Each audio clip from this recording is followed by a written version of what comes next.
ఈరోజు మనం potato bullets ఎలా తయారు చేసుకోవాలో చూద్దాం. ముందుగా పొటాటోస్, క్యారెట్, బఠానీ 3 విజిల్స్, కొద్దిగా సాల్ట్ వేసుకొని 3 విజిల్స్ రానిచ్చుకోవాలి.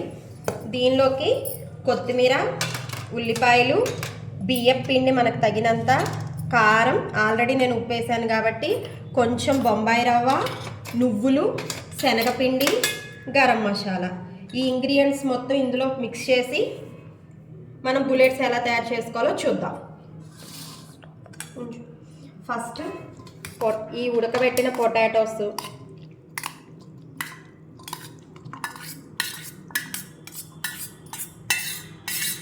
మొత్తం ఇందులో ఇలా వేసేసుకోవాలి.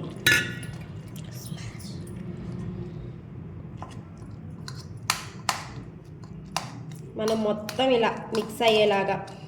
బఠానీ కొంచెం మెత్తగా ఉన్నా పర్వాలేదు, కొంచెం పలుగ్గా ఉన్నా పర్వాలేదు.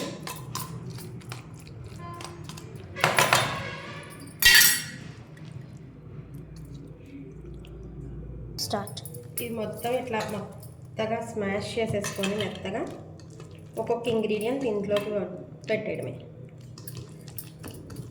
ఫస్ట్గా ఆనియన్స్,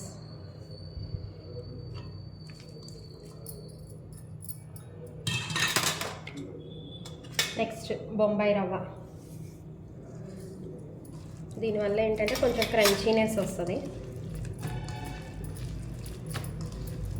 కొంచెం కూడా అస్సలు వాటర్ అనేది యాడ్ చేయకూడదు, దీనిలో ఉన్న తడితోనే మనం మొత్తం మిక్స్ చేసేసుకోవాలి. నెక్స్ట్ నువ్వులు,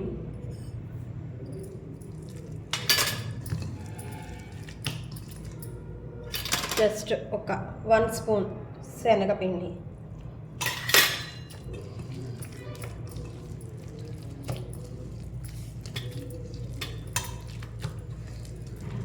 నెక్స్ట్ బియ్యం పిండి. ఇది ఎక్కువగానే పడుతుందండి, కొంచెం ఎక్కువగానే, అంటే మనకి రోల్ చేసుకోవడానికి బ్యాటర్ కరెక్ట్గా ఉండేటట్టుగా చూసుకోవాలి. ఎందుకంటే దీనిలో సాల్ట్ ఉండడం వల్ల మనం నలిపే కొద్దీ ఇది లూజ్ అవుతూ ఉంటుంది, ఒక డౌ లాగా రావాలన్నమాట.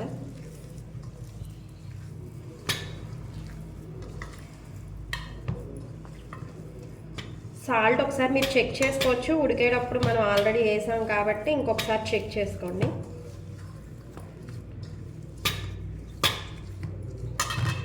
ఫైనల్గా కారం ఎవరి టేస్ట్కి తగ్గట్టుగా వాళ్ళు తినే స్పైస్ని బట్టి, కొందరైతే చిల్లీస్ కూడా కట్ చేసేసుకోవచ్చు, పిల్లలు తింటారు కాబట్టి చూసి వేసుకోండి.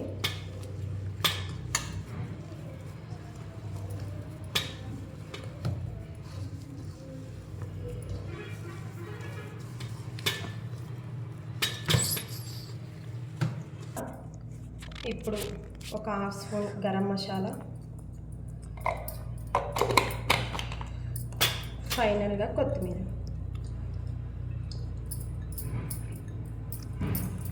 ఇప్పుడు మొత్తం ఈ డౌ మొత్తం మంచిగా మిక్స్ అయ్యేలాగా మొత్తం మంచిగా చేసుకోవాలి.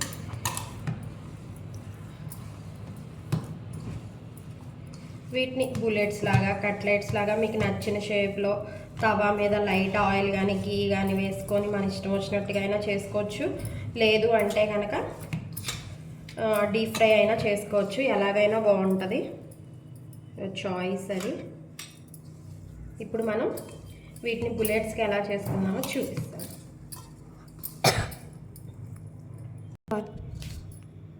చేతికి కొంచెం ఆయిల్ తీసుకొని ఇలా ఒక ముద్దలాగా తీసుకొని దాన్ని ఇలా ఇలా అని, ఆల్రెడీ నేను ఫ్రైకి ఆయిల్ పెట్టాను.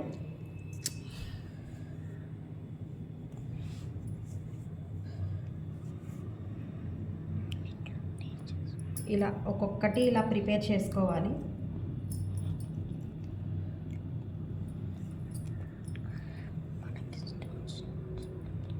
మీ ఇష్టం, మీకు ఏ షేప్ కావాలంటే ఆ షేప్లో తయారు చేసుకోవచ్చు.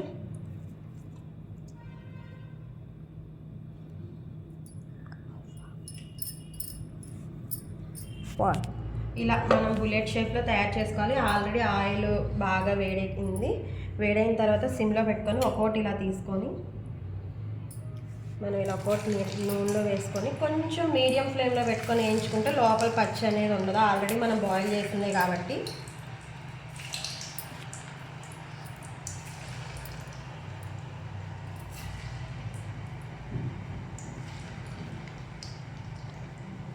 మ్యాక్సిమం అయితే ఆయిల్ అబ్జర్వ్ చేయదు. ఏదన్నా కొంచెం అబ్జర్వ్ చేసుకుంటే ఒక టిష్యూ మీద తీసుకొని సర్వ్ చేసుకుంటే బాగుంటుంది.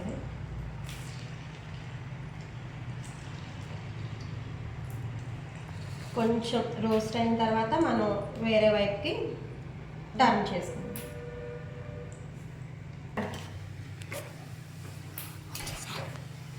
మంచిగా ఇలా గోల్డెన్ బ్రౌన్ కన్నా కొంచెం ఎక్కువే కలర్ రావాలి. అప్పుడు పైన క్రిస్పీగా లోన మెత్తగా ఉంటుంది. మంచి కలర్ ఇలా రావాలన్నమాట.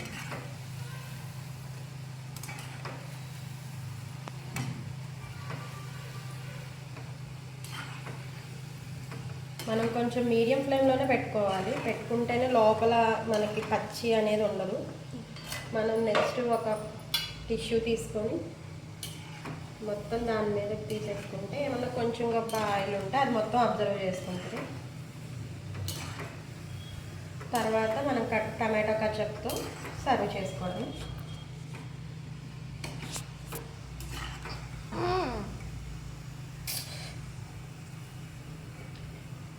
ఫైనల్లీ ఇలా వస్తాయి.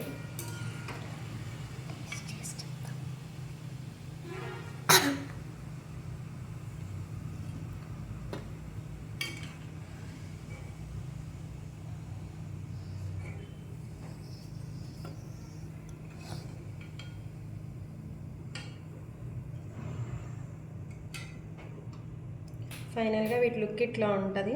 పైన క్రంచీగా లోపల స్మూత్గా ఉంటుంది. ఇప్పుడు సర్వ్ చేసుకుందాం.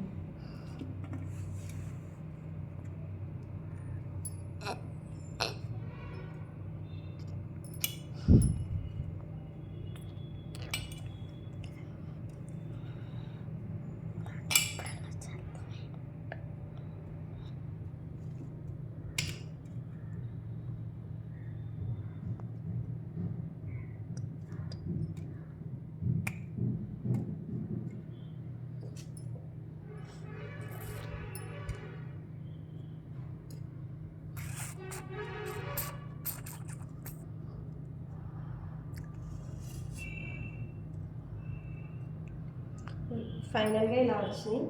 వీటిని టేస్ట్ చూసి మా పిల్లలు ఎలా ఉన్నాయో చెప్తారు.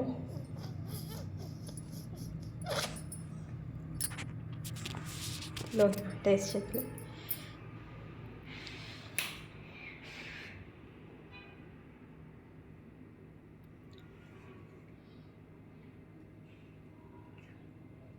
చాలా బాగుందమ్మా.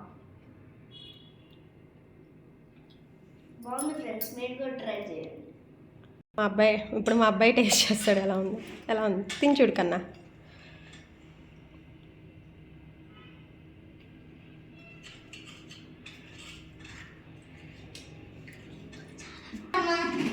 థ్యాంక్ యూ కన్నా.